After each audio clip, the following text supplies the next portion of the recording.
She walked into class smiling, but within seconds, every eye was on her, mocking, waiting.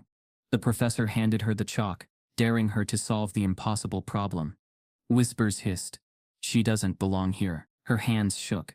The chalk snapped in two, until suddenly, she began writing with a speed that left the room frozen. But what happened next, no one was ready for.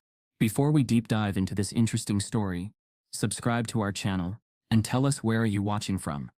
Share in the comments below. The lecture hall at Westbrook University buzzed with restless chatter, the kind that grows louder when tension is thick but unspoken.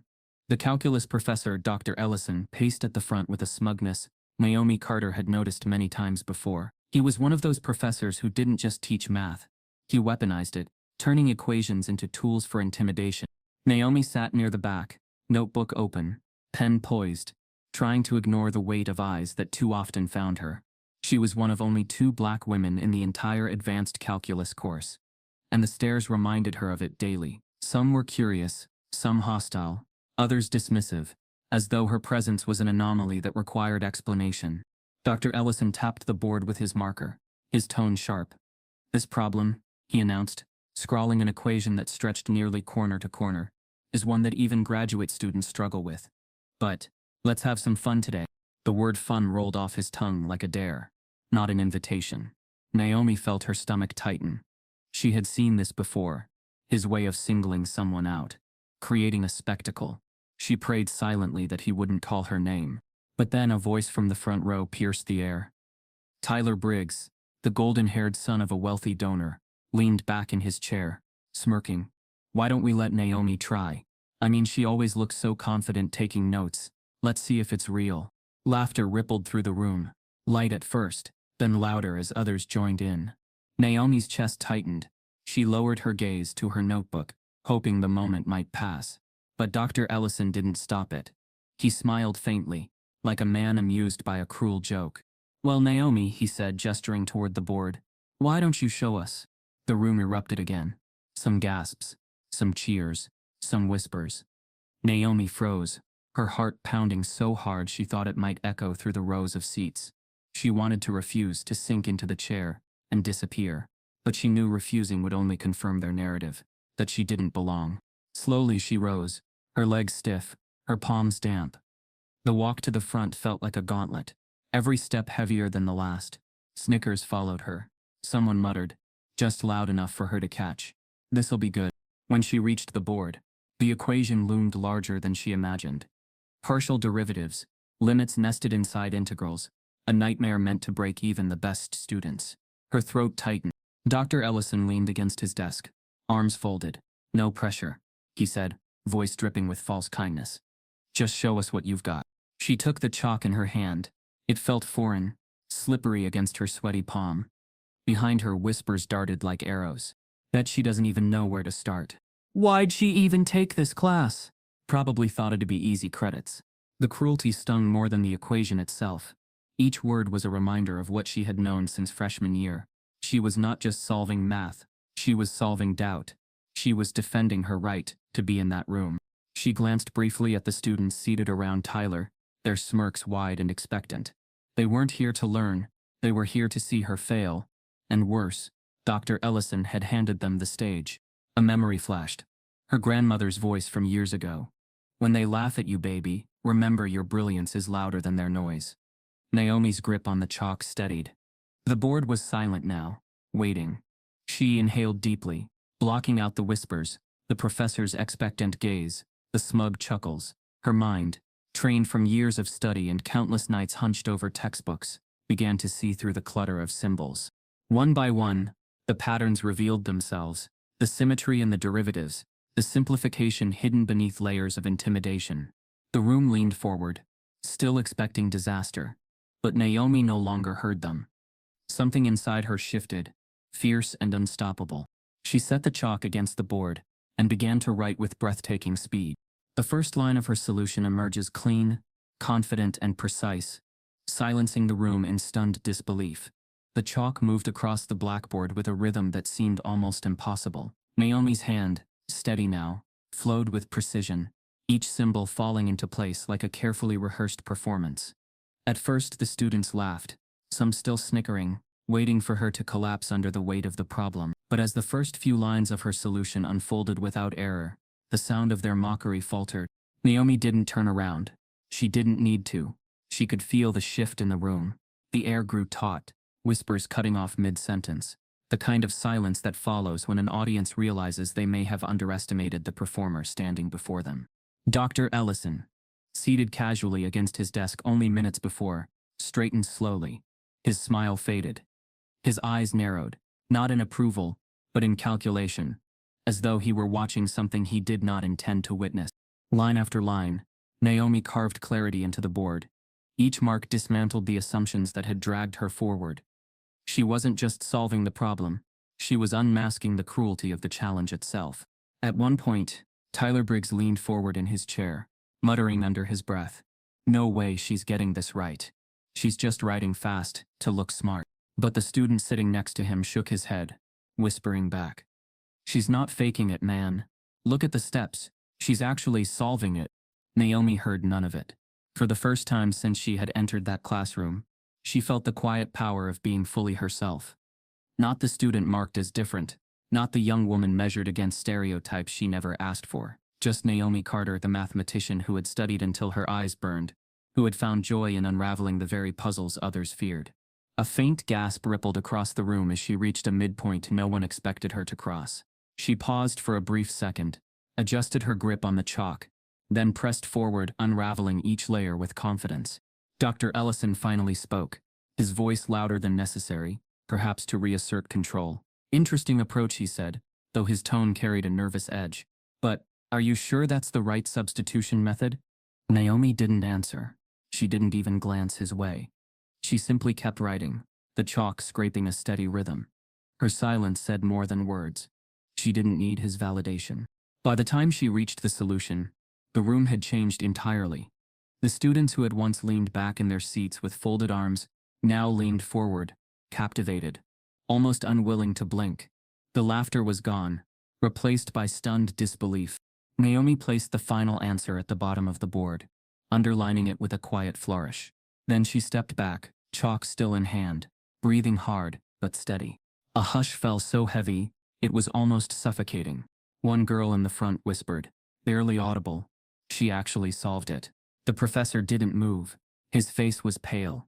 His jaw clenched. He had set the trap for her, confident she would stumble. Instead, she had turned it into a stage. Finally, Tyler broke the silence. "Yeah, but," he began, scrambling for words. "She must have memorized that problem. That's not normal." Several heads nodded, but weakly, their conviction cracked. It was clear they had no explanation that could dull the sting of what they had just witnessed. Naomi turned, slowly this time, her eyes sweeping across the room. She didn't glare, didn't smile, didn't gloat. She simply looked at them, every face that had expected her failure. Her expression was calm, almost serene, but the power in it cut deeper than any words. For the first time, many of them looked away. Dr. Ellison cleared his throat, forcing a chuckle that rang hollow. "Well, impressive work. Though of course, we'll need to check for accuracy." But the damage to his authority was already done. Everyone had seen it. Everyone had felt it. Naomi returned to her seat without a word. She placed the chalk down carefully, as though it had become heavier in her hand, and sat with quiet dignity. The silence lingered, oppressive and fragile, until the class finally moved forward in fits and starts. But something unshakable had happened. Naomi had shifted the balance. By the time the lecture ended, whispers had already begun again. Different this time. Not dismissive, but anxious. "Did you see how fast she solved that? I thought Ellison was setting her up. I didn't even understand half of what she wrote." Naomi gathered her things without reacting. But as she stepped into the hallway, she noticed the stares following her weren't all admiration. For every student impressed, there were others whose narrowed eyes carried something darker. Resentment. Because brilliance, when it exposes prejudice, doesn't always bring applause. Sometimes, it lights a fire of anger in those who feel threatened. And in that moment, Naomi realized her triumph was not the end of the battle, it was only the beginning. As she walked across campus, phone buzzing with messages about what had happened in class, Naomi didn't yet know that clips of her solving the problem were already spreading online, and with them, a storm of resentment that would soon swallow her quiet victory. The echoes of Naomi's brilliance still lingered across Westbrook University, spreading from one phone screen to another, whispered in corridors and debated over cafeteria tables. But while her story was igniting sparks of awe and resentment in lecture halls, another life at the same institution was unfolding in silence, one no camera had bothered to capture yet. Marcus Hale had worked at Westbrook for 6 years, though most students would be hard-pressed to recall his name. To them, he was simply the janitor, a background figure pushing his mop through the gleaming atrium floors. They didn't know he arrived before dawn, when the campus was empty and the air still heavy with dew, nor did they realize he worked 2 other part-time jobs just to keep up with rent on the edge of town. He had grown used to invisibility. It was the shield that allowed him to navigate a world quick to dismiss him. The wealthy students passed him by daily, some offering polite nods, others tossing crumpled cups into the trash can right beside his bucket as if daring him to clean faster. He swallowed their stares, their muttered jokes, the way they made sure never to really see him. That morning, the atrium glowed with late sunlight pouring through its tall glass windows. A polished grand piano sat in the center, more ornamental than functional. It was rarely played, standing instead as a symbol of Westbrook's wealth and culture. Marcus pushed his mop past it, the scent of cleaning solution trailing behind him, his reflection catching briefly in the glossy back surface of the instrument. Students sprawled across couches nearby, laughing too loud, their conversations brimming with the arrogance of privilege. Among them sat Vivian Prescott, daughter of billionaire Charles Prescott, Westbrook's most influential donor. Vivian was known as much for her sharp fashion as for her sharper tongue. She thrived on attention, often finding her entertainment in belittling those around her. Today, her target was Marcus. She leaned forward, her manicured hand resting on the piano lid. "You know," she said, her voice carrying just enough to turn heads, "I've always wondered what it would take for a man like you to stop mopping floors." Her words dripped with condescension, and the laughter of her friends rippled in immediate response. Marcus paused, his mop squeaking against the tiles. He glanced at her, expression unreadable, then returned to his work. But Vivian wasn't done. She thrived on spectacle, and silence only fueled her cruelty. "Tell you what," she continued, her lips curling into a smile. "If you can play this piano," she tapped the lid lightly with her nails, "like a real musician, I'll marry you." The group erupted in laughter, louder now, echoing through the atrium. Even passing students stopped to smirk, enjoying the theater of it all. Vivian leaned back, basking in the attention, as though her words were a performance worthy of applause. Marcus's chest tightened, though his face betrayed nothing. He had been mocked before, dismissed, overlooked, treated as though his very presence was a mistake.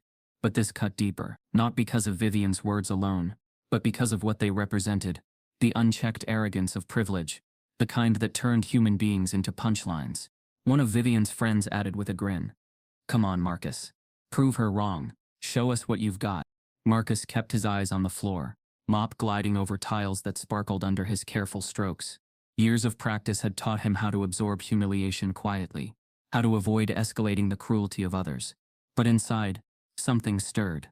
He glanced at the piano again, its keys gleaming in the sunlight like teeth daring him to bite back. He hadn't touched a piano in years, not since the life he had almost lived had been taken from him. Few knew his story. None of the laughing students imagined that beneath his work uniform lived a man who once dreamed in music, whose fingers once flew across ivory keys with a brilliance no less remarkable than Naomi Carter's mind. In a lecture hall, Vivian tilted her head, feigning innocence. "What's the matter?" "Too busy cleaning floors to learn a real skill." The atrium filled with another wave of laughter. Marcus stopped moving. The mop handle stood upright as he rested his hand on it, gaze fixed on the floor. He inhaled slowly, the kind of breath one takes before making a choice that cannot be undone. For a fleeting moment, he considered letting it pass, retreating into silence as he always had. But something about Naomi's triumph earlier that day, though he hadn't been there to witness it, he'd already overheard students buzzing about the girl who solved the impossible lingered in the atmosphere. Her quiet refusal to bow under pressure seemed to pulse through the very walls of Westbrook. Marcus let go of the mop. It clattered gently against the bucket, startling the room into a brief pause. Then, with measured steps, he turned toward the piano. The laughter dimmed to murmurs, confusion threading through the crowd. Vivian's smirk widened, certain her trap had succeeded. To her, this was merely another layer of entertainment, another chance to cement her power by watching a man humiliate himself. But Marcus walked steadily, his work shoes echoing softly against the marble floor. Each step carried the weight of years spent in shadows, of talent buried beneath survival, of dreams deferred but never extinguished. He reached the piano. The atrium was silent now, all eyes fixed on him. He rested his hand on the polished lid, his reflection staring back at him, older, wearier, but not defeated. For the first time that day, Marcus allowed a small, almost imperceptible smile to touch his lips. Then he pulled out the bench, sat down, and placed his hands gently on the keys.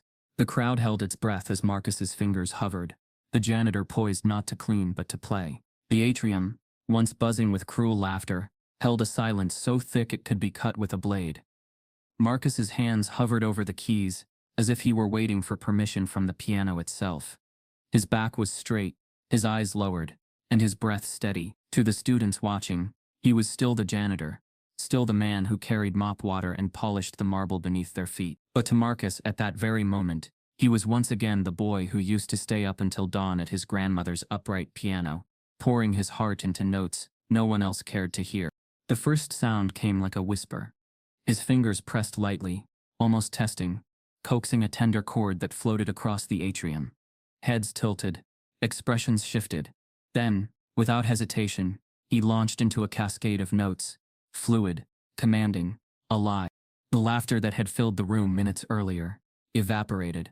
The music rose, complex yet effortless, weaving patterns of joy, sorrow, and defiance. Marcus played not as a man proving a point, but as a man reclaiming his voice. Each phrase was rich with memory. The childhood afternoons he'd spent practicing scales, the long nights when music was his escape from a world that told him to stay in his place, the crushing silence after the dream was stripped from him. The atrium transformed. Students who had slouched on couches now stood, rooted to the floor.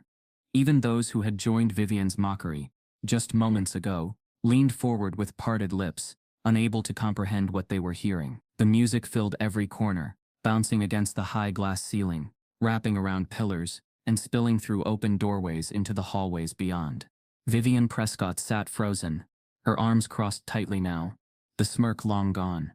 At first she tried to roll her eyes, as if to dismiss it, but her body betrayed her, her jaw clenched, her nails dug into her palms, and her gaze stayed fixed on Marcus, because no amount of wealth or privilege could shield her from the truth vibrating through those keys. The janitor she mocked was a genius she could never diminish. Marcus's face softened as he played, his expression caught between serenity and pain. His eyes closed, shutting out the gawking faces around him, seeing instead the faces of those who once believed in him. His grandmother, his old music teacher, the small community center crowds where he once performed. He played as though the piano itself had been waiting for him all these years, aching for his return. Every arpeggio sliced through prejudice, every melody unraveled arrogance, and when he shifted into a minor key, the room felt it, the ache of missed chances, the sorrow of injustice, the beauty that can only be born from struggle. For the first time, the students weren't looking at a janitor. They weren't even looking at Marcus. They were looking at the truth of what brilliance looks like when it refuses to stay buried. At the back of the atrium, unnoticed, Professor Lee from the music department had stopped mid-step when the first notes reached him. He pulled out his phone instinctively, his hands trembling as he hit record. He knew talent when he heard it, but this wasn't mere talent, it was mastery, the kind rarely found even among prodigies, the kind that could shake reputations, institutions, even industries. Marcus shifted seamlessly into an improvisation, each note cascading like water from a hidden spring. He wasn't playing to impress, he was playing to speak. For every insult swallowed, every moment of invisibility, every night spent cleaning, while others lived their dreams, he poured it all into the music, and the students, once eager spectators of his humiliation, now stood as unwilling witnesses to his reclamation. Vivian's cheeks burned red, her friends glanced at her nervously, their earlier laughter lodged like stones in their throats. None dared speak, because what excuse could they muster? What joke could survive this? When Marcus hit the final chord, it reverberated through the atrium, with a resonance that seemed to linger even after the sound faded. For a long moment, no one moved. The silence that followed was not the silence of ridicule. but of reverence, shaken, uneasy reverence. Marcus lifted his hands slowly from the keys, his breathing deep. He didn't stand right away. He simply sat there looking at the piano, as though it had just given him back a piece of himself. Then, deliberately, he rose. He didn't bow, didn't look for approval. He turned, expression calm, and began walking back toward his mop. But the silence broke, not with laughter this time, but with hushed voices. "Who is he?" Someone whispered. That was unreal." Another muttered. "Why's a guy like that cleaning floors?" In the corner, Professor Lee pressed the stop button on his phone, staring at the video he had just captured. His pulse raced. He knew the world needed to hear this. Within minutes, as Marcus quietly picked up his mop again, Professor Lee slipped out of the atrium, phone clutched tightly in his hand. And before the hour was over, the recording of Marcus Hale, janitor, forgotten man, hidden genius was already uploading to the internet. The first notifications began to ping on Professor Lee's phone. Views climbing, comments flooding in. The video of Marcus's music was already spiraling toward virality. The atrium still hummed with the echoes of Marcus's last chord long after he returned to his mop. To him, the moment had been private. Even though a crowd stood watching, he believed it would end as it always had, with silence, with mockery buried under laughter, with nothing changed. But outside that polished hall, his world was already unraveling into something larger. Professor Lee sat in his office, eyes fixed on the screen of his phone. The video he had uploaded was no longer just his secret. The views were climbing faster than he could refresh. 1,000, then 10,000, then 100,000. The comments scrolled in thick streams, words tumbling over one another like waves in a storm. "Who is this man? Janitor? This sounds like Carnegie Hall material. Why is someone like this cleaning floors while mediocrity sits on stages?" Lee leaned back, stunned. In all his years of teaching music, he had never seen the internet react this way. Not for one of his students, not for a colleague, not even for himself. The video wasn't just gaining traction, it was igniting. By evening, Marcus's performance was on Twitter, Facebook, Instagram, TikTok, and reposted across countless YouTube channels. Headlines began to appear on small blogs first, then larger outlets. The janitor pianist, genius hidden in plain sight. And then came the inevitable question that threaded through every comment section, sharper than admiration. Why is this man mopping floors instead of performing? The story spread like gasoline, touched by fire. Meanwhile, across campus, Naomi sat in her dorm room, headphones on, scrolling absent-mindedly through social media. She wasn't searching for herself. But there she was, her face frozen mid-solution on the chalkboard. Video clips of her rapid, flawless calculations now spliced into TikTok edits and Twitter threads. One video caption read, "They tried to clown her. She solved it like Einstein." Another, "Black excellence in real time." But alongside the praise came a darker undercurrent. "She must have cheated. No way she's that smart. It had to be staged." Affirmative action strikes again. Naomi scrolled faster, her chest tightening. What had begun as a moment of triumph was mutating into a battleground. Strangers who had never met her debated her existence as though she were an idea, rather than a person. Some lifted her as a symbol of brilliance, while others tore her down with venom masked as skepticism. And now, the feeds carried not just her story, but Marcus's. Clips of her solving equations ran side by side with videos of the janitor at the piano. The internet had paired them, unwittingly binding their fates. Two black figures, both mocked, both defying humiliation with undeniable genius. The narratives collided. Some posts read, "Westbrook University, where they humiliate black students and bury black talent." Others, "From chalkboards to mop buckets, racism has no limits." Naomi watched as her name trended. She saw her face spliced into memes she didn't ask for. Her inbox filled with messages from strangers, some congratulating her, some warning her, some threatening her. Meanwhile, Marcus sat alone in his small apartment, unaware at first of the wildfire burning his name into screens worldwide. He had no Twitter, no TikTok, no Instagram. It was a coworker who called him late that night, voice breathless with shock. "Marcus, you're everywhere, man. Your video, it's viral." Marcus frowned. "What video?" "The one of you playing. Millions of views. Millions. You don't get it. People are calling you a genius." He hung up the phone in disbelief. His first instinct was fear. Attention wasn't a gift. It was a risk. He had lived too long in the shadows to believe otherwise. For every person who celebrated, there would be those who sought to tear him back down. And he was right. By the next morning, both he and Naomi had become unwilling symbols. News outlets clamored for interviews. Hashtags surged. Janitor genius. Calculus queen. Westbrook exposed. But beneath the admiration lurked resentment. On private message boards and group chats, whispers turned ugly. Some students grumbled about being overshadowed. Professors muttered about unfair narratives, and administrators at Westbrook University watched with growing alarm. The institution had thrived on reputation, on polished brochures, and wealthy donors. Now, two viral figures threatened to shatter the facade. A black woman outsmarting her peers. A black janitor outshining their celebrated musicians. The internet wasn't just praising Naomi and Marcus. It was questioning the university itself.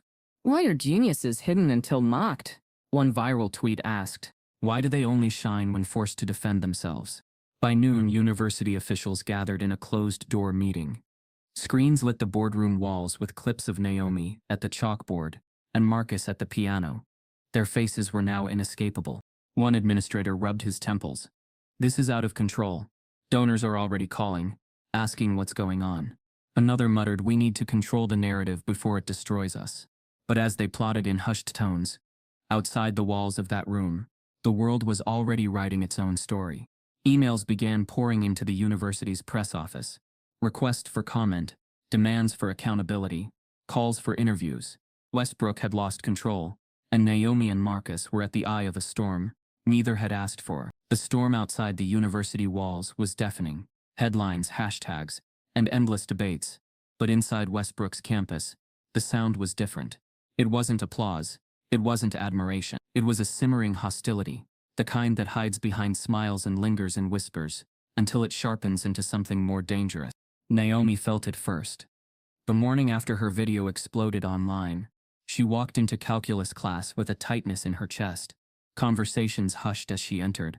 Eyes followed her, not with the awe she'd seen online, but with suspicion. She slipped into her seat, lowering her head, but the tension was already pressing down on her shoulders.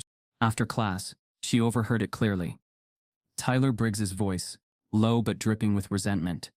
She made us look stupid, man. Everyone's talking like she's some genius. But what does that say about the rest of us? That we're idiots? Another voice responded, mocking. Yeah, well, maybe she is an idiot. Bet she memorized that problem. She probably rehearsed it with the professor or something. Naomi's throat tightened. She wanted to turn to correct them, to demand the respect she'd earned. But she stayed silent, her fingers gripping her notebook until her knuckles whitened. She knew what they wanted. Not truth, but reassurance. And the easiest reassurance for them was tearing her down. Meanwhile, on the other side of campus, Marcus was discovering his own shadows. He had returned to his cleaning shift, hoping to bury himself in routine, but nothing felt normal anymore. Students who had once ignored him now stared openly, whispering as he passed. Some looked impressed, others looked hostile. It wasn't the stares that unsettled him most, though. It was the words he overheard when he walked into the staff corridor near the administrative wing. Through a cracked door, voices carried. We can't let this define Westbrook, one administrator muttered. Too late, another replied. The internet already has. Everyone sees us as the school that humiliates black talent. Then we spin it. We frame it. The narrative has to change. If donors think we're losing control, the voice cut off as Marcus stepped back quickly, heart pounding. He walked away with his mop and bucket, but the words burned into his mind. Spin it. Frame it. Change the narrative. They weren't celebrating him. They were plotting how to bury the story. That night, Naomi sat alone in her dorm room, trying to study, her phone buzzing constantly with notifications. Praise and hatred flooded in waves, indistinguishable in their volume. Her hands trembled as she scrolled through direct messages. You're an inspiration. You don't deserve to be at Westbrook. Prove them wrong again, Queen. Go back to where you came from. Her roommate, sensing her unease, tried to console her. Naomi, just turn your phone off. Don't let them get to you. But it wasn't just online anymore. On campus, students she had once considered acquaintances avoided her. Others glared, their pride bruised. What should have been her proudest moment was being twisted into evidence of her arrogance. Marcus felt the same tightening walls. The custodial staff whispered among themselves, half in awe, half in fear. They're not gonna like this, one warned him. You think they'll just let you shine? Not when donors are involved. He didn't respond, but the words sank deep. He had lived long enough to know what came after visibility. First the applause, then the backlash. The next day, as Naomi returned from the library, late at night, she found her dorm hallway quiet, almost unnaturally so. The fluorescent lights buzzed overhead. She slid her key into the lock, exhausted. But before she could push the door open, something caught her eye. An envelope, plain and unmarked, lay on the floor. Her name wasn't written on it. It had simply been slipped under the door, waiting. Naomi bent down slowly, her pulse quickening. She opened it with shaking fingers. Inside was a single sheet of paper, the words scrawled in sharp, jagged handwriting. Know your place, or we'll remind you. Her breath caught. The paper slipped from her hands, fluttering to the floor. Naomi stood frozen in the dim hallway. The letter at her feet, realizing that her victory had not just sparked resentment, it had awakened something far more dangerous. The letter on Naomi's floor was still trembling in her memory when the next wave of chaos struck Westbrook. While she grappled with whispers that turned into threats, Vivian Prescott found herself drowning in a humiliation she had never known before. The video of Marcus at the piano had gone viral enough to shock the university. But what gave it claws was Vivian's voice echoing in the background of the recording. Her taunt was crystal clear, preserved for the world to hear. If you can play this piano, I'll marry you. Clips of Marcus's transcendent performance were now stitched with Vivian's smirk, her mocking challenge, and the eruption of laughter that followed. The internet devoured it. Billionaire's daughter humiliated by janitor genius. She promised marriage, he delivered music. Money can't buy talent, but it can buy shame. Memes spread like wildfire. Vivian's face was photoshopped onto wedding gowns. Standing at the altar beside Marcus's image, others placed her kneeling in front of the piano. Captions reading, "Practice before you speak." Vivian scrolled through her phone in her father's penthouse suite, her hands shaking. She had never been the target of ridicule before. She was the Prescott heir, untouchable in her wealth, feared in her cruelty. Yet now the internet had turned her into a punchline, and worse, she couldn't silence it. Her father, Charles Prescott, entered the room, his expression cold. A man who built his empire on real estate, political donations, and relentless intimidation. Charles was unaccustomed to weakness, least of all from his daughter. "Explain this," he demanded, tossing her phone onto the couch beside her. The screen still showed a headline, "Vivian Prescott mocked after janitor's performance." Vivian stammered. I didn't think he could actually play." "You didn't think," Charles cut in, his voice slicing through her words. "You humiliated yourself. Worse, you humiliated this family. And now the Prescott name is tied to a janitor, and a spectacle that makes us look like fools." Vivian lowered her head, cheeks burning. She had faced her father's anger before, but never like this. Charles paced, his tailored suit catching the city lights through the window. "This ends now. The school will not let these nobodies tarnish our reputation. I've donated millions to Westbrook. They know who pays their bills. They'll do as I say." True to his word, within hours Charles Prescott was on the phone with the university's president, his voice commanding. "Bury this story. Both of them. The girl in the math class, the janitor at the piano. I don't care how. Shut it down." The president's voice, hesitant, came through the receiver. "Mr. Prescott, the problem is, the videos are beyond our control. They're everywhere. The press is asking for interviews. We can't? Charles snapped. "You can. Make statements, plant doubts, frame them as opportunists. If the school's reputation burns, it burns with mine. And you know what happens if my name is attached to failure." Silence. Then a reluctant agreement. Behind closed doors, Westbrook administrators scrambled. Press releases were drafted, each attempting to shift the focus away from the raw humiliation that had ignited the firestorm. Whispers of disciplinary reviews for both Naomi and Marcus circulated, coded language meant to imply misconduct without evidence. For Naomi, the rumors arrived fast. She only solved that equation because the professor fed it to her. She staged it to go viral. The same students who once mocked her now clung to new narratives that painted her brilliance as fraud. Marcus, too, felt the backlash sharpening. Faculty whispered in corridors, questions designed to erode respect. If he's really that talented, why hasn't anyone heard of him before? He must have been performing in secret on school time instead of working. It was a strategy Charles Prescott had perfected. Attack credibility, sow doubt, bury the truth beneath suspicion. But Charles miscalculated one thing. In trying to bury the story, he only deepened its intrigue. The more administrators tried to silence Naomi and Marcus, the more the internet speculated. By the end of the week, journalists had descended on campus. Local news vans lined the street outside the university gates. National outlets picked up the story. Westbrook University accused of silencing black genius. And somewhere among them, one journalist, Rachel Alvarez, sharp-eyed and relentless, began to follow the threads with more interest than most.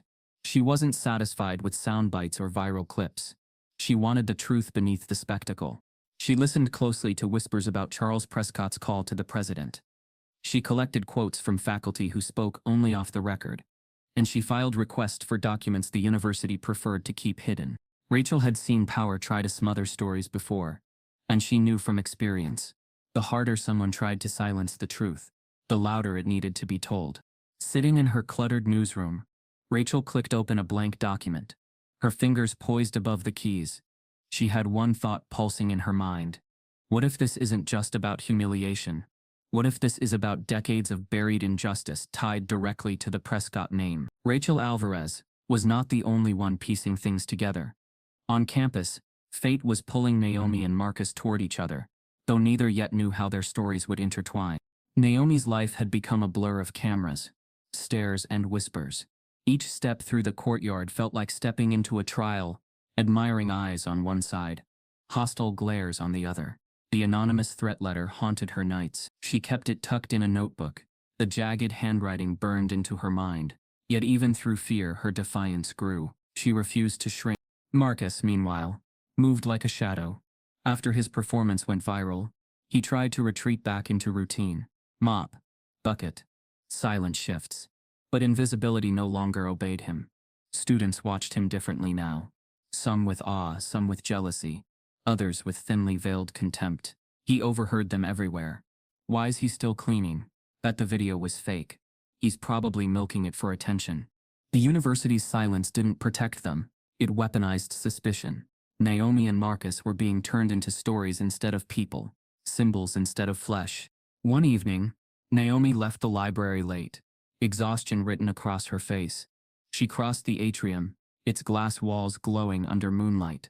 The grand piano stood silent in the center, a reminder of the performance that had changed everything. And there, pushing his mop slowly across the tiles, was Marcus Hale. Naomi paused. She had seen him before, always in the periphery, quiet, efficient, invisible. But now she recognized him not as a janitor, but as the man whose music had been inescapable all week, whose face filled her feed alongside her own. Their eyes met. For a moment, neither spoke. Naomi broke the silence first. It feels strange, doesn't it? Being seen and yet not seen at all. Marcus leaned on the mop handle, studying her. His voice was low, steady, strange. Yeah, like people finally notice you, but only because they want a spectacle. She nodded, stepping closer. They laughed at me before I picked up the chalk, and after, they hated me for proving them wrong. They don't want me to be brilliant. They want me to be quiet. Marcus's eyes softened with recognition. I know that story. The words hung between them, heavy and unspoken, until Naomi asked, "Why do you stay here? After everything? After they laughed? After they mocked you? Why stay?" He glanced at the piano, then back at her. Because sometimes survival means staying where they least expect you. But survival isn't living. Not really. Naomi's throat tightened. She sank onto a nearby bench, her books sliding onto her lap. I got a letter, slipped under my door, telling me to know my place. Marcus's jaw clenched. They don't like it when we don't fit their boxes. For the first time since her humiliation in class, Naomi felt understood, not by strangers online, not by the classmates who avoided her, but by this man who had been carrying his own invisibility for years.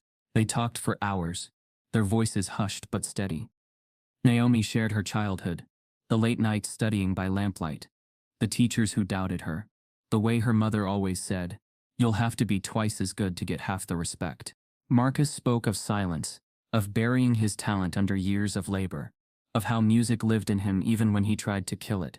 Every time I walked past that piano, he admitted, my fingers itched. But I told myself it wasn't for me anymore. That part of me was gone. Naomi looked at him, her eyes steady. It was never gone. They just buried it under the wrong story. Their connection grew in that quiet atrium. A fragile thread spun out of shared pain and stubborn resilience. It wasn't pity. It was recognition. Two people who had been forced to defend their right to exist in spaces that wanted them silent. The clock tower struck midnight, echoing through the empty halls. Naomi gathered her books, preparing to leave, when Marcus's voice stopped her. There's something you should know, he said, his tone shifting, heavy with memory. She turned back, eyebrows raised. I wasn't always a janitor here, Marcus said slowly. I used to be a student, a music prodigy. They gave me a scholarship, said I was the future of the program. Naomi froze, her breath catching. Marcus looked down at his hands, as if still feeling phantom keys beneath his fingers. And then, it all disappeared. Not because I wasn't good enough, but because of the same family that's trying to bury you now. The Prescotts. Naomi's heart pounded. The pieces of the puzzle shifted violently in her mind. The power, the humiliation, the relentless silencing. Naomi stared at Marcus in stunned silence. As he whispered, they didn't just mock me, they erased me. Naomi could not sleep the night. Marcus confessed. His words echoed in her mind like an unfinished equation, each detail begging to be solved. They didn't just mock me, they erased me. It wasn't just humiliation. It was a theft of history, of opportunity, of dignity. Meanwhile, in her cluttered newsroom across the city, Rachel Alvarez sat hunched over her laptop, her desk littered with half-empty coffee cups and legal pads scrawled with notes. She had spent days chasing whispers about Charles Prescott and his ties to Westbrook. What had begun as curiosity now burned like obsession. Her FOIA requests to the university had yielded carefully redacted documents, expulsion records, disciplinary notes, sealed hearings. Most names were blacked out, but one remained, Marcus Hale. The words beside it chilled her. Expelled for misconduct, repeated violations of academic integrity, and disruptive behavior. Rachel frowned. She had seen this pattern before. Powerful families using coded language to discredit those who threatened them. But the deeper she dug, the stranger it became. Marcus's professors had written glowing evaluations of his talent. Judges from competitions had praised his originality. Alumni newsletters once heralded him as a rising star in music composition. Then suddenly the record turned sour. In her dimly lit office, Rachel dialed a retired professor, whose name appeared in Marcus's early file. Dr. Patel answered groggily, his voice rough with age. I know this is abrupt, Rachel said, but I'm investigating Marcus Hale. He was a music student here about 10 years ago. There was silence, then a sigh heavy with memory. Marcus Hale, yes. Brilliant. Too brilliant, maybe. He was outshining the wrong people. Rachel leaned forward. What happened? Another pause. He crossed paths with the Prescotts. Vivian was a freshman then. Her father was on the board. Marcus won a competition that their preferred candidate, one of Prescott's godsons, was supposed to win. After that, things changed. Rumors began. Accusations, none ever proven, but they didn't need proof, just paperwork. Rachel typed furiously. So the misconduct charges were fabricated. I can't say that outright, Dr. Patel replied carefully. But I'll tell you this, Marcus didn't deserve what happened to him. He was silenced because his brilliance embarrassed the wrong family. Rachel hung up, her chest tight. The pieces clicked into place. Vivian mocking Marcus at the piano wasn't chance. It was history repeating itself, cruelty inherited like family wealth. Charles Prescott hadn't just tried to bury a viral scandal. He had buried Marcus's life. She dug deeper into old newspapers, archived blogs, and message boards. Patterns emerged. Students of color, accused of vague misconduct. Scholarships revoked quietly. Disciplinary hearings that left no appeal. Each case tied, directly or indirectly, to Charles Prescott's donations and influence. Naomi and Marcus were not anomalies. They were part of a cycle. The more Rachel uncovered, the angrier she became. It wasn't just about two people. It was about decades of black excellence being erased whenever it threatened wealthy white donors' control over the university's narrative. By dawn, her article draft was nearly complete. She read the opening aloud. Westbrook University, long hailed as a beacon of opportunity, has a shadowed history. Behind the polished halls and glossy brochures lies a system rigged to silence brilliance when it threatens power. The stories of Naomi Carter and Marcus Hale are not isolated. They are the continuation of a pattern orchestrated by Charles Prescott, billionaire donor, whose influence has buried more futures than it has funded. Her finger hovered over save draft, her pulse racing. She knew what would follow: publication, lawsuits, smear campaigns, perhaps even threats. Prescott's empire was built not just on money, but on fear. Across town, Charles Prescott sat in his office, already aware of Rachel's digging. He had received word from allies at the university. A journalist was circling too close. He leaned back in his leather chair, his voice cool as he spoke into the phone.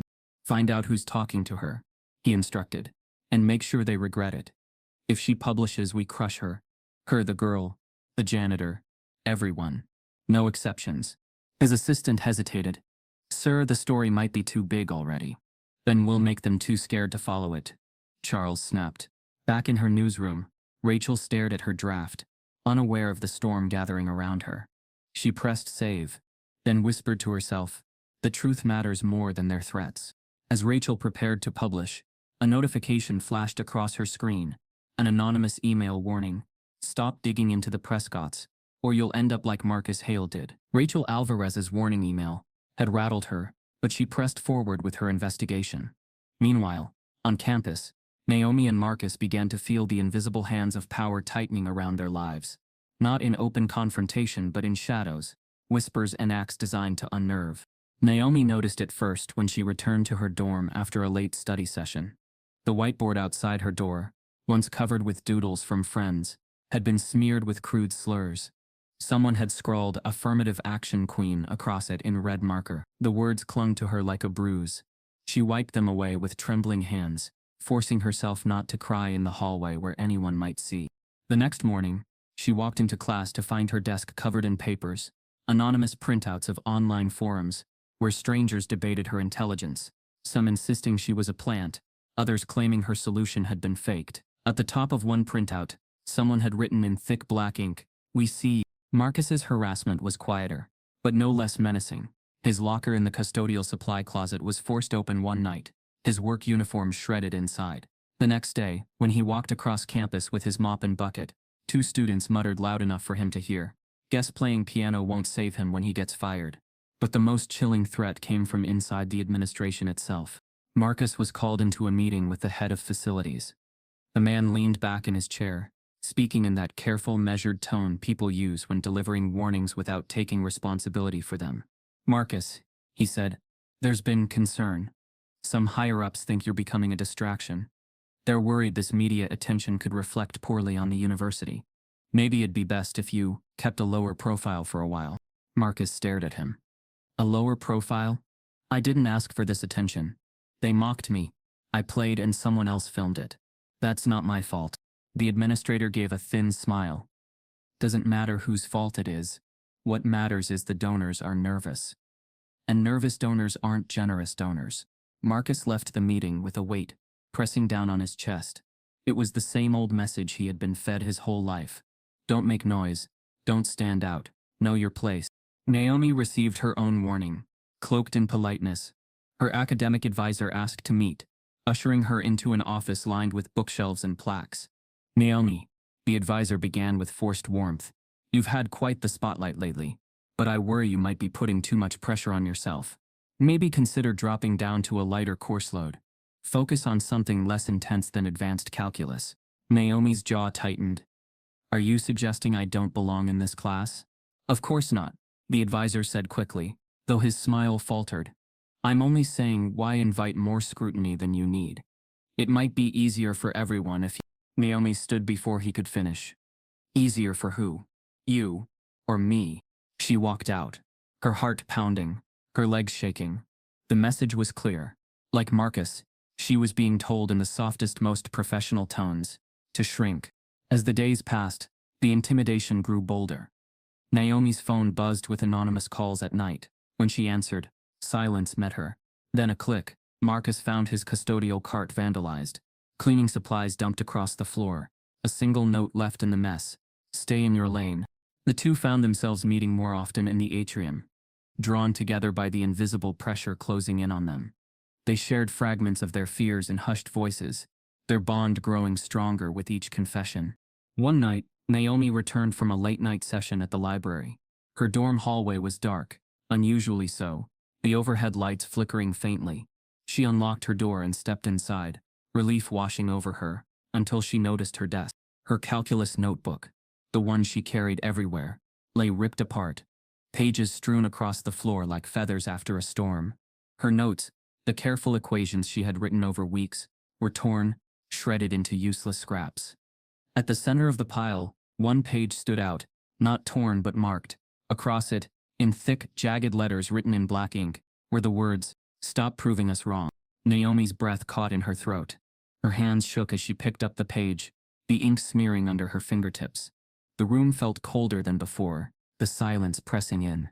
This wasn't just ridicule anymore. This was a warning, a promise of escalation. Naomi dropped into her chair, clutching the ruined notebook, as a sickening realization dawned. Whoever was behind this wasn't satisfied with silencing her voice online. They wanted to break her completely, and they were willing to escalate further to do it. Naomi stared at the torn remains of her notebook long into the night, her body stiff with a fear she refused to name.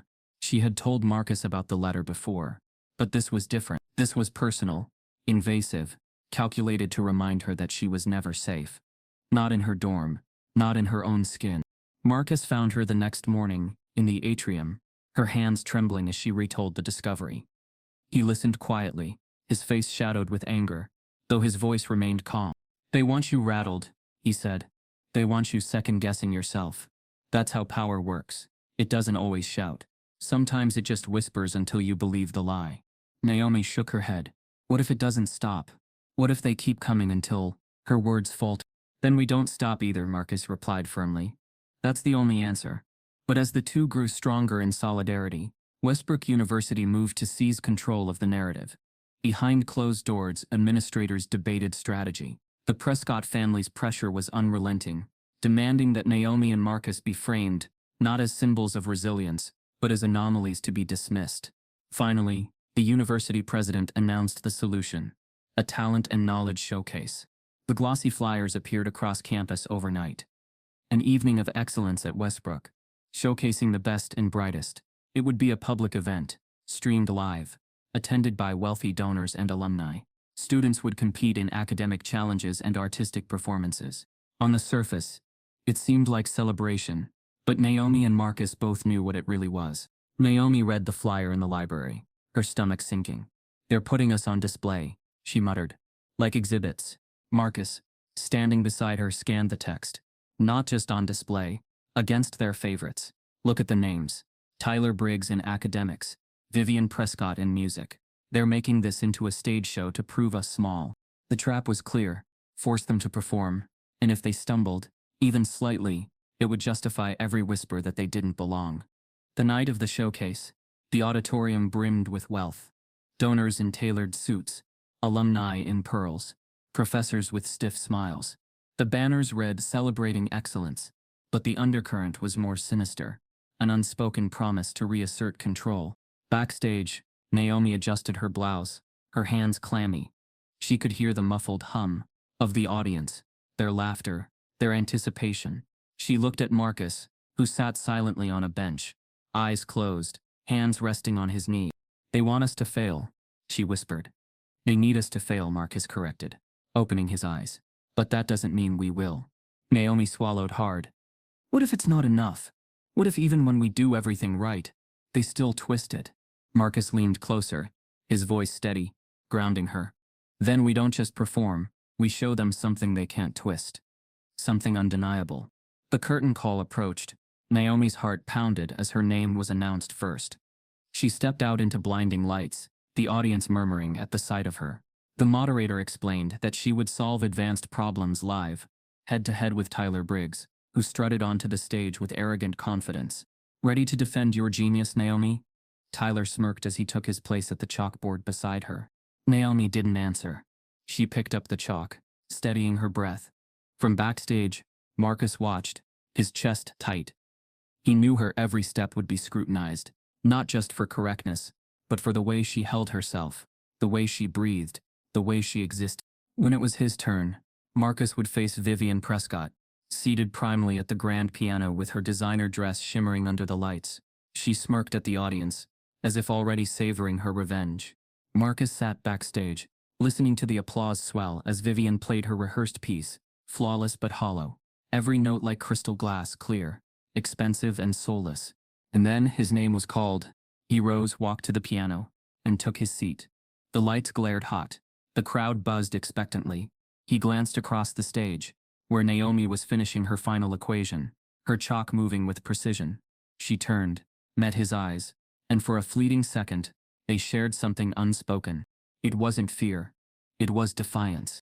As the stage lights burned bright, Naomi and Marcus exchanged a knowing glance, ready not to survive the trap, but to turn it into a weapon.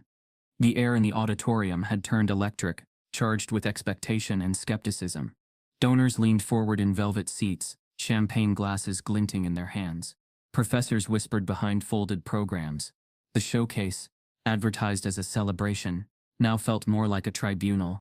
On stage, Naomi stood before a blackboard already filled with complex equations. The moderator explained the rules. 3 problems, each harder than the last, solved in under 15 minutes. Tyler Briggs smirked confidently beside her, chalk twirling in his fingers like a weapon he believed he already mastered. Naomi's palms were slick. She gripped her chalk tighter, eyes darting to the rows of faces watching, waiting not just for her to stumble, but to confirm their suspicions. She thought of the shredded notebook in her dorm, the threats, the whispers. For a brief moment, doubt clawed at her chest. Then she remembered Marcus's words. We don't just perform, we show them something they can't twist. The first problem was revealed. A brutal matrix transformation, the kind designed to paralyze even strong students. Tyler jumped in, scribbling fast, eager to impress. Naomi inhaled slowly, blocking out the noise, and began. Her strokes were clean, her reasoning sharp. Where Tyler rushed and smudged, Naomi moved with precision. Gasps rippled through the audience as she bypassed lengthy steps with elegant shortcuts, exposing patterns no one else seemed to see. Impossible, a professor muttered under his breath. Within minutes, Naomi finished the first problem, her solution gleaming in symmetry.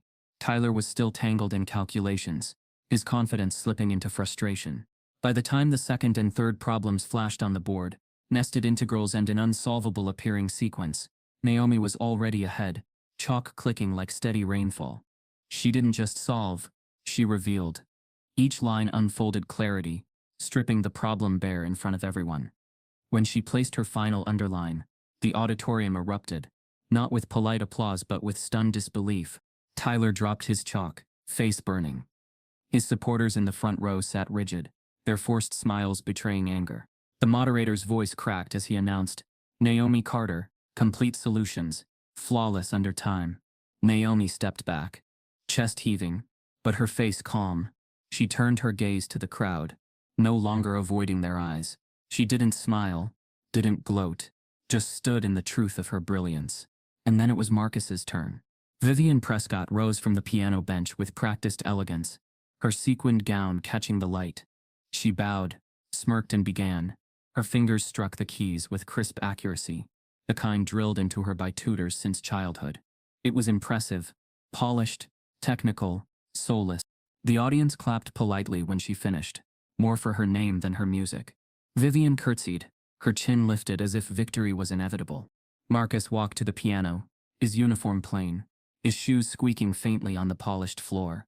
The contrast was stark, wealth versus labor, privilege versus invisibility.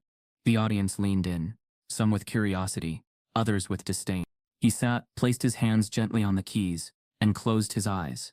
The first notes were soft, tentative, almost like a memory slipping through the cracks of silence. Then, like a wave breaking, the music swelled. It wasn't polished like Vivian's. It wasn't rehearsed to perfection. It was alive. Marcus poured himself into every phrase, joy, sorrow, defiance, resilience. The melodies twisted and soared, weaving together fragments of classical tradition with the improvisation of jazz. The gospel rhythms of his childhood, the aching blues that had carried him through years of labor. The room changed. Donors froze mid-sip, their glasses suspended. Professors forgot to whisper. Students shifted forward, eyes wide, caught in the force of something they couldn't define. Marcus's hands blurred across the keys, faster, fiercer, then slowing into aching pauses that seemed to hang in the air, demanding attention.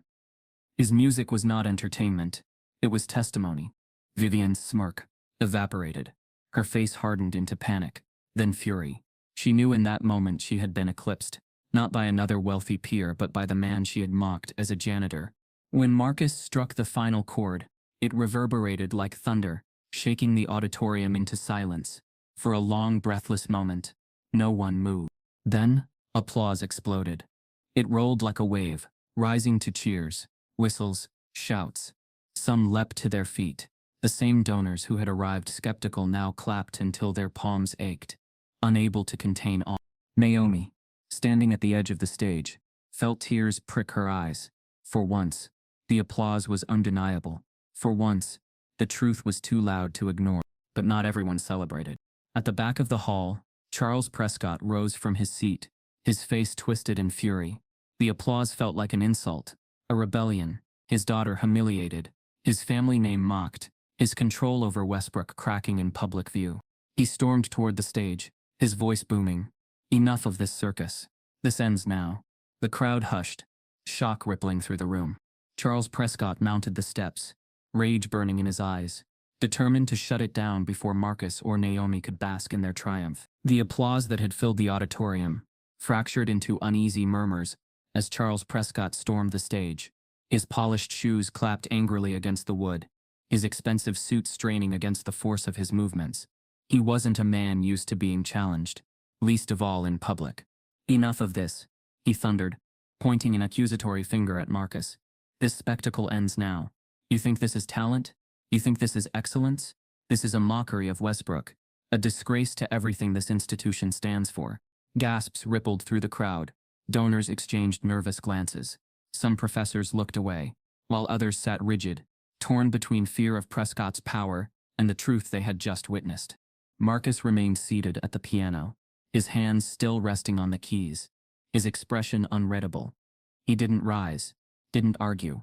His silence itself was resistance. Naomi stepped forward, her chin lifted, voice calm but unyielding. The only disgrace here is pretending brilliance doesn't exist when it doesn't come in the package you expect. The audience erupted again, half in applause, half in murmurs of shock. Charles's face turned crimson, his fists tightening at his sides.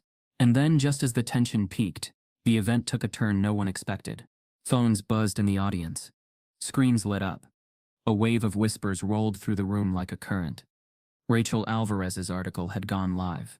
The Prescott Legacy of Silence: How Power Erased Black Excellence at Westbrook. Within minutes, the exposé was everywhere. Twitter, Instagram, breaking news alerts. The audience, donors, and even students on stage began scrolling feverishly, reading excerpts aloud in disbelief. Charles Prescott orchestrated the expulsion of Marcus Hale, fabricated misconduct charges. A pattern of black students, systematically silenced. The article laid it bare. Years of buried complaints, vanished records, testimonies from former faculty too afraid to speak until now. Rachel had pieced together a timeline showing how the Prescotts used money and intimidation to erase anyone who threatened their narrative of superiority. Marcus wasn't just a victim. He was proof of a system deliberately designed to crush him. Naomi's breath caught as she scanned the words on a student's phone. Her heart pounded with vindication and rage. This wasn't paranoia. This wasn't just whispers. It was truth, laid bare for the world. The audience shifted. Murmurs turned into outrage. Some donors stood abruptly, disgust etched across their faces, not at Naomi or Marcus, but at the Prescotts. A woman in pearls whispered to her husband, "We gave millions under their influence," all while they buried students. Vivian Prescott sat frozen in her seat, her phone glowing in her trembling hands. Her smirk had long since vanished, replaced by wide-eyed fear. For once, she was no longer the predator, but the prey. Charles tried to raise his voice above the chaos. Lies. All lies. This so-called journalist is nothing but a parasite. None of this. But the screens betrayed him. His words fell flat against the tide of proof, of testimonies, of receipts. Rachel's investigation had been meticulous, undeniable. Students in the back began chanting, a ripple at first, then louder. Justice for Marcus. Justice for Naomi. The chant grew, echoing off the walls, rolling like thunder. For the first time, Charles Prescott looked small, dwarfed not by wealth or status, but by truth. Naomi stepped closer to Marcus, her hand brushing his shoulder. For years, his silence had been forced. For years, her brilliance had been doubted. Now, together they stood at the center of a storm that was finally turning in their favor. Charles tried one last time, shouting over the noise. You don't know what you're doing. I own this school. I own.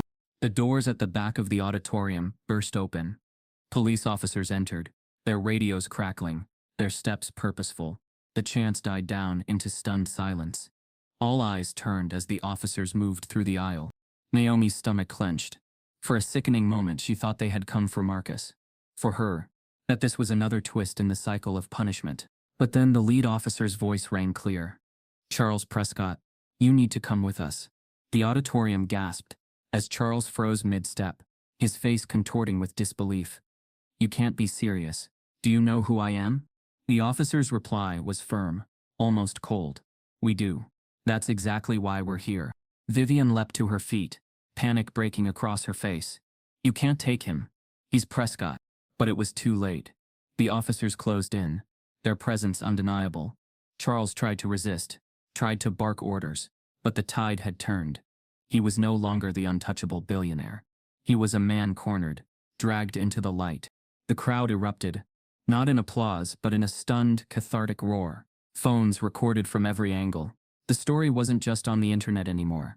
It was happening live, history rewriting itself in real time. As Charles Prescott was escorted off the stage in disgrace, Naomi and Marcus exchanged a glance that said everything. This was far from over. The system was cracking, but systems fight hardest when they begin to fall. The night Charles Prescott was escorted from the auditorium, Westbrook's campus shifted in ways no one could ignore. The shock of seeing a man once untouchable dragged out in handcuffs reverberated through the walls of the institution like a bell tolling for the end of an era. For Naomi and Marcus, it was not victory, not yet, but it was the first breath of air after years underwater. The days that followed were a whirlwind. Rachel Alvarez's article remained at the top of every newsfeed, dissected on podcast, debated on television, and reposted across social media, with hashtags like Justice for Marcus and Naomi Carter deserves better. Public opinion tilted so dramatically that even Westbrook University, long a fortress of silence, had no choice but to act. A press conference was held in the same atrium where Marcus had once been mocked. Cameras flashed as the university president stood at the podium, flanked by faculty members whose faces carried both shame and relief. Westbrook University acknowledges its failures. He read from prepared notes. We failed Marcus Hale, we failed Naomi Carter, and we failed countless others who should have been celebrated rather than silenced. Behind him, Naomi and Marcus stood side by side, their faces calm but solemn. It wasn't the apology itself that mattered. They had both endured enough to know words alone could not heal wounds this deep. What mattered was what followed. The president continued, his voice shaking slightly. Effective immediately, Marcus Hale will be reinstated, not as a janitor, but as an artist in residence with full faculty status in our Department of Music. The room erupted. Applause from students, gasps from faculty, a cheer from someone in the back row that cut through the tension. Marcus remained steady, his jaw tight, his eyes glistening. He had imagined this moment 1,000 times in silence, but never believed it would arrive. And, the president added, Naomi Carter will be awarded the Prescott Scholars Fund, now repurposed and renamed under her leadership, to support underrepresented students in STEM. She will also receive full scholarship coverage through her graduation. Naomi's chest rose and fell with a tremor. She couldn't hide. The very fund once tainted by Prescott's influence would now carry her name, her legacy. It was more than money. It was reclamation. But what struck Naomi and Marcus most wasn't the applause of the crowd or the cameras flashing. It was the shifting faces among the students. Tyler Briggs, once smug in his ridicule, avoided Naomi's gaze, his jaw clenched in shame. Others whispered apologies they would never dare speak aloud. Some even clapped harder, as though hoping to erase the memory of their own laughter from weeks earlier. Recognition, Naomi realized, was complicated. It wasn't clean. It didn't erase the pain of the notebook. Shredded. The letters slipped under her door.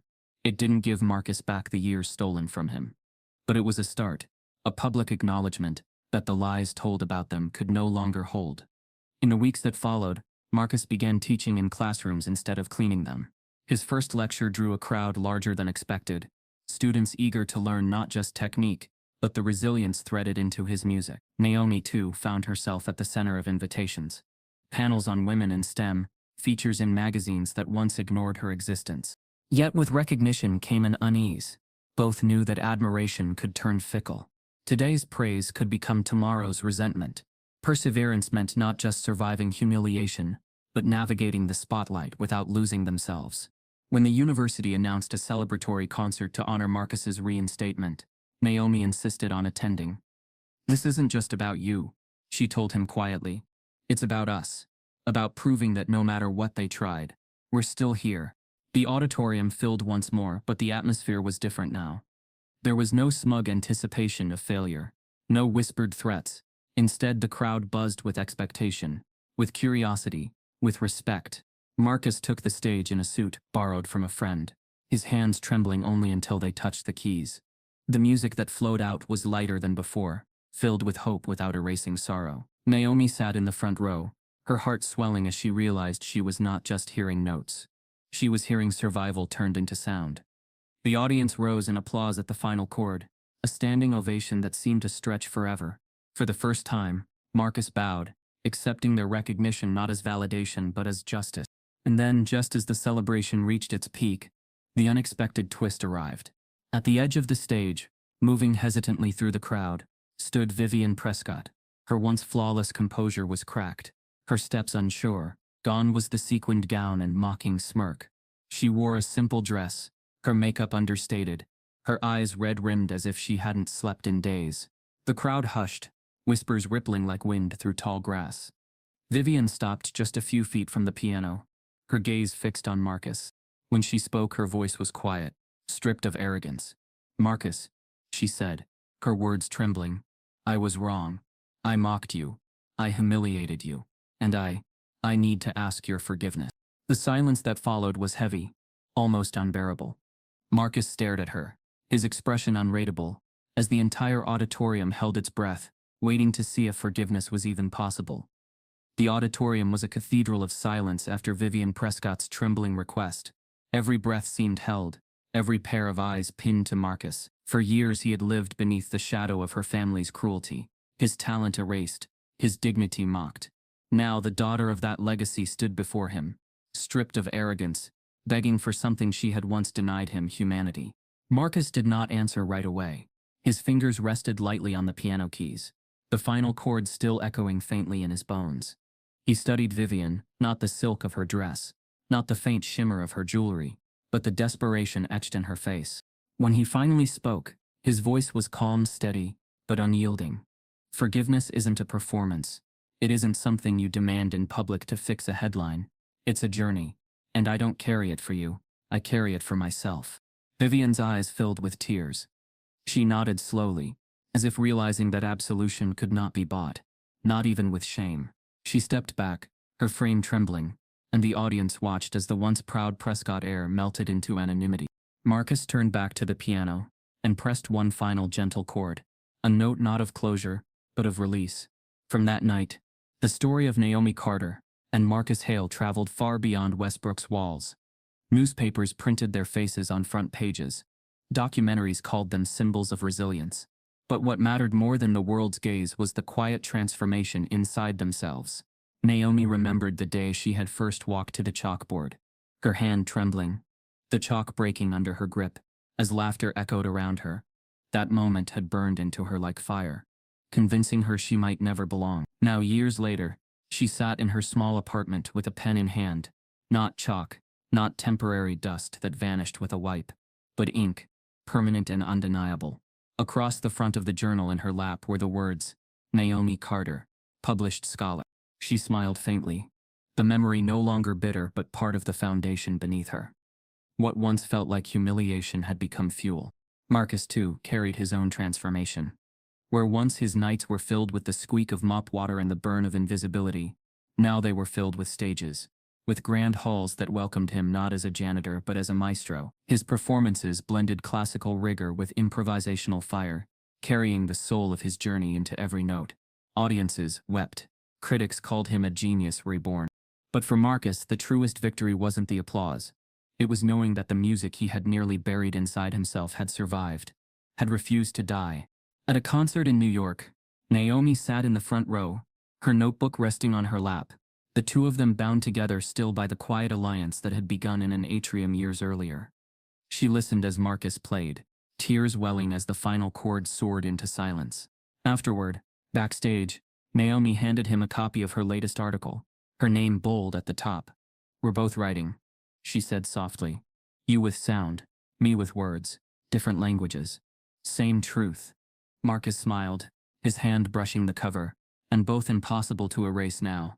Together they had become more than survivors of mockery. They were proof that brilliance cannot be extinguished, no matter how deeply it is buried beneath prejudice, threats, or silence. Yet the story refused to sit quietly as a tidy ending. Because for every Naomi and Marcus who managed to claw their way into the light, there were countless others still hidden in shadows, brilliance untapped, voices stifled. The narrator's voice lingered as the final images played, Naomi writing, under a warm lamp, her pen scratching across paper, Marcus bowing beneath the golden lights of a concert hall. The chalkboard, long erased, now empty but echoing with memory. How many more Naomis and Marcuses have been silenced before the world ever heard their brilliance? And how many still wait, unseen, their genius buried in the dark, until someone dares to look? If their brilliance shook you, imagine how many more Naomis and Marcuses are still unseen, still unheard. Their story is not just theirs, it's ours.